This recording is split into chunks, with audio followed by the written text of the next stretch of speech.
Ronnie Dahl from fourwheelingwesternaustralia.com, and you are watching how to buy a used four-wheel drive vehicle for overland purposes 3-part series. Now, in this first part, I'm going to cover everything you should be doing before you even start looking. And then in the second part, we'll be covering how to inspect the vehicle that you're looking at. And then of course, the third part will be getting the right deal and finding out if you are being ripped off. So, this video came about due to all the questions I've been asked about buying a used four-wheel drive vehicle or for overland purposes. Now, the process is going to be a lot different than if you just go out and you buy a used car, okay? Because this is four-wheel drives. This part one is probably the most important part of the process of buying a four-wheel drive vehicle. So this isn't a passenger vehicle, this is a four-wheel drive we're talking about. There are a lot of other things you need to consider and look out for. So, before we get into that, here is a quick message from the car yard. There's a couple of tips I want to give you here before we actually start the whole proper process of what I think you should be doing when you buy a used 4x4. Now, the number one tip I'm going to give you is do not come down to a car yard when you're first looking. You want to make your selection online first. Do not come down to a car yard and start looking around, because you're going to get caught out. Do not get emotional about a vehicle and do not get attached to a certain vehicle. In fact, do not do anything until you watch the rest of part one, and don't impulse buy. Don't make that mistake that I've made a couple of times when I was a lot younger. So, how many vehicles have I purchased over the time? I think about 14 or 15. 2 of them new, the rest were used, and a lot of them abused.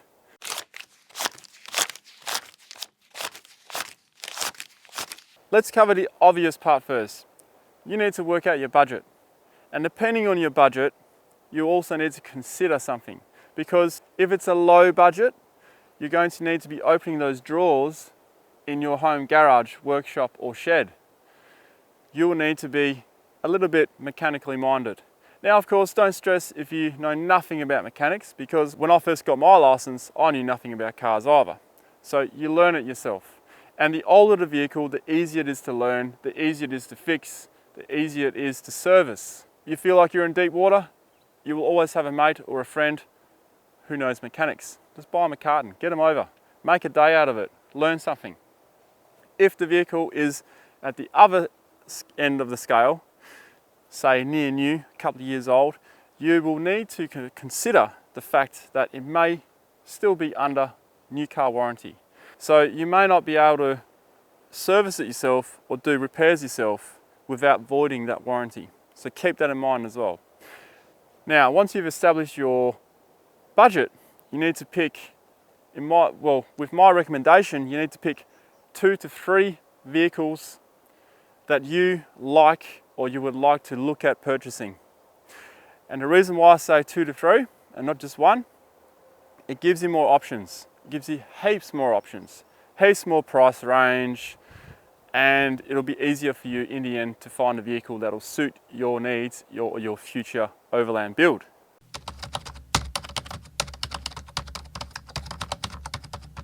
So now onto the most important part of the whole process, and that is research, research, and research.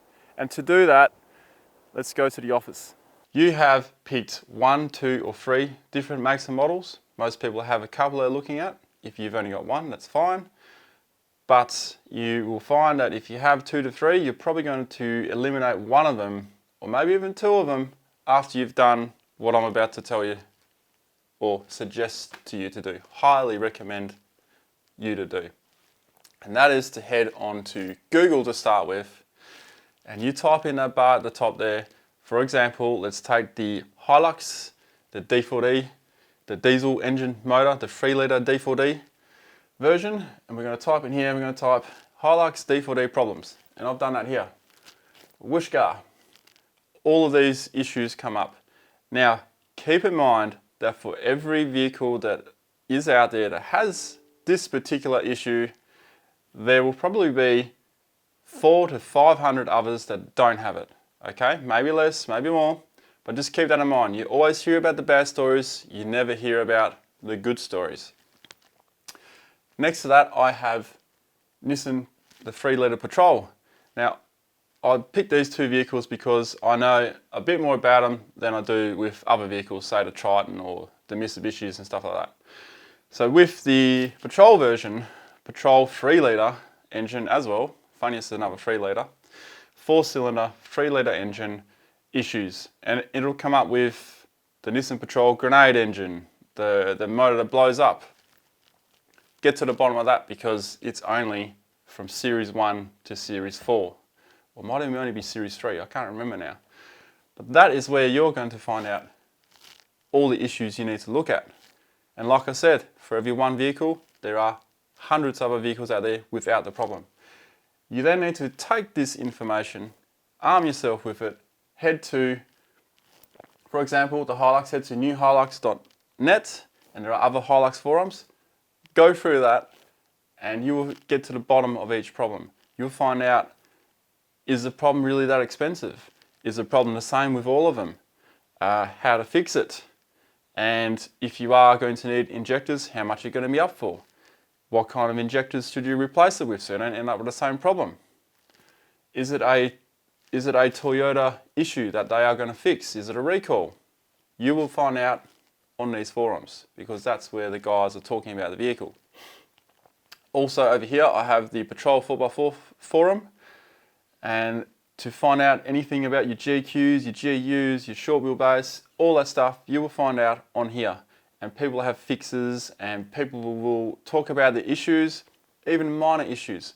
So you know what to look out for. So for example, perhaps one of these vehicles has dodgy electric switches on their windows. It might be a common problem. It's something that's going to prompt you when you look at that vehicle later, hey, I need to check these specific things. So get your notepad out and write them down.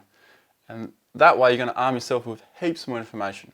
But to give you just an example of the brief world of these forums, we got lcool.org, which is Land Cruiser Owners Online. Anything from FJs all out to 200s. Everything is talked about in there. NewTriton.net, NewRanger.net.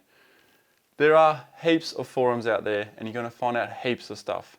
Now, not only will you find out the issues, you are also going to find out if that vehicle is going to suit you for towing.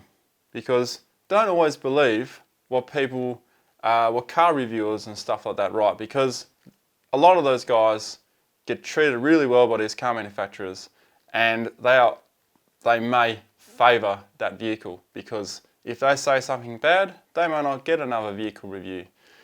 And that is just my opinion too, by the way. But I wouldn't trust every review out there. Go to the forum, the real owners. These are real people who own the cars. Is this car good for towing?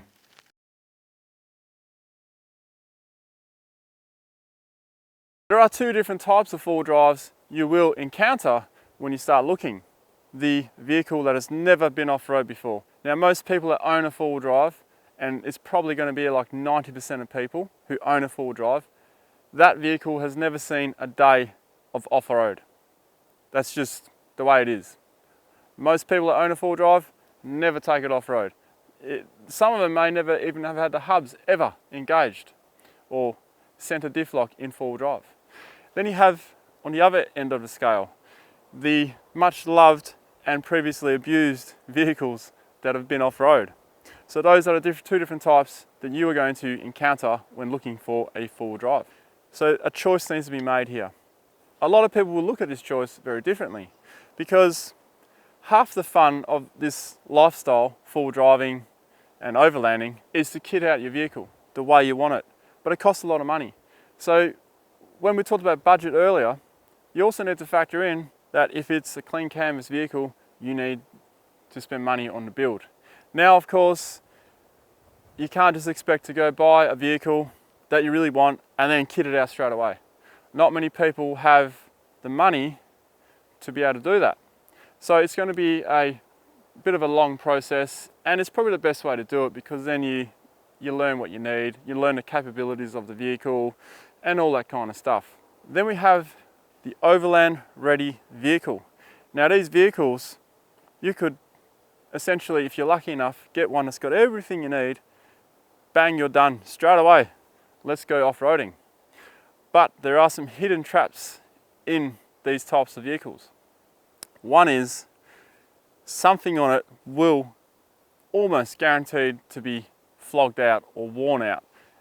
Usually suspension parts and tyres and stuff like that. So you need to consider that even though it's Overland ready, you're going to need to change things out. You're going to need to get new tyres. So allow for that in your budget too. There's also other things to consider. All the electrics on this vehicle. Has it been DIY by this guy, or has it been to all these different four-wheel drive shops? There may be a spaghetti of electrical wire. You may have to redo the whole wiring. Whereas a clean canvas, you can start from scratch. You can do your own perfect wiring. You can do all your own wiring so you know where everything is. That choice needs to be made.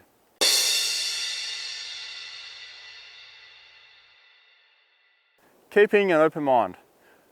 In other words, you have chosen your 2 to 3 vehicles. You may have eliminated some during your research process, which was a whole part of it. But always keep an open mind. You never know what else might pop up. So don't just stick with your tunnel vision, even though it will help you narrow down the vehicle that you really want from the start, but you never know what else might pop up. But just make sure if something else does pop up, research it just like you did with the other vehicles to make sure it's what you want, it's what's going to suit your needs.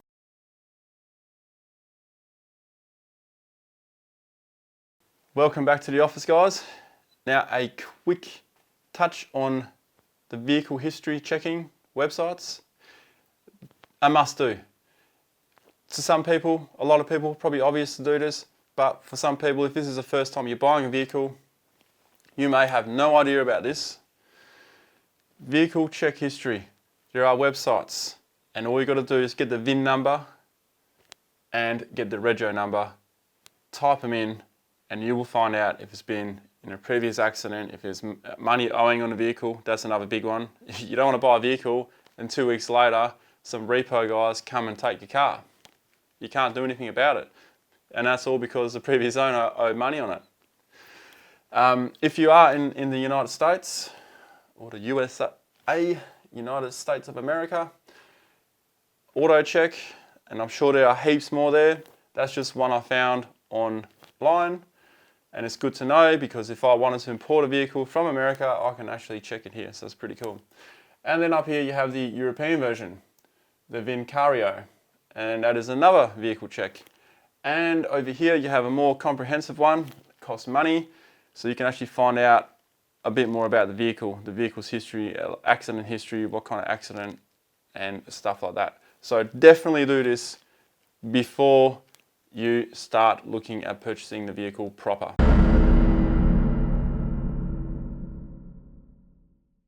Some of the final advice I'm going to give you in part 1 is something that's overlooked by many, but there is some obvious stuff too. So the obvious and the overlooked. We'll start with the obvious first. You would have done this at the start, picking your 2 to 3 vehicles.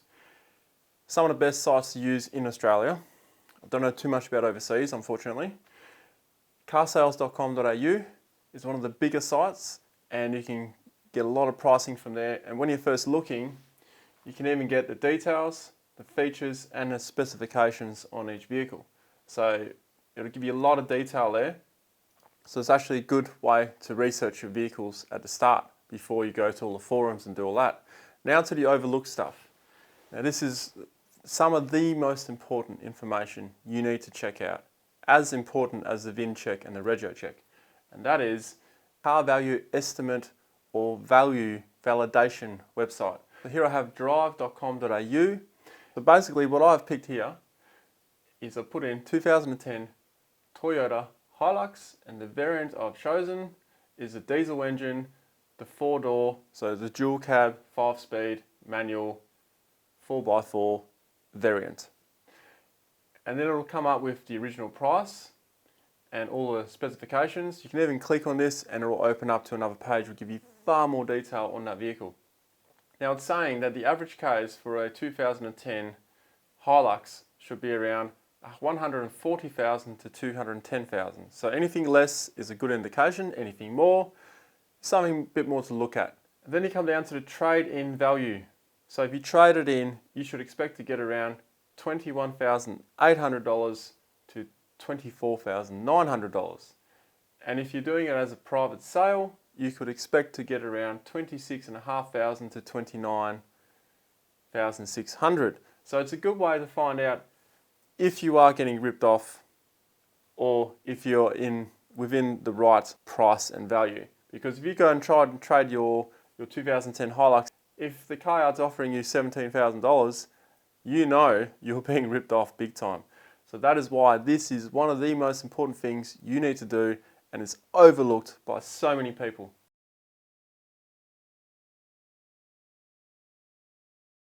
Part 2, we are going to look at a diesel vehicle and we are going to go through them.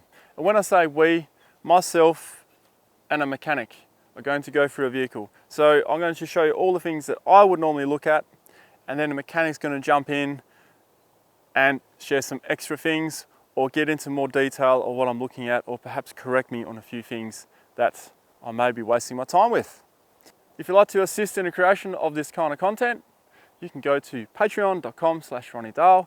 Please do subscribe here and stay tuned for part 2. And if you're watching this after part 2 is already uploaded, the link's right here. Cheers. See ya.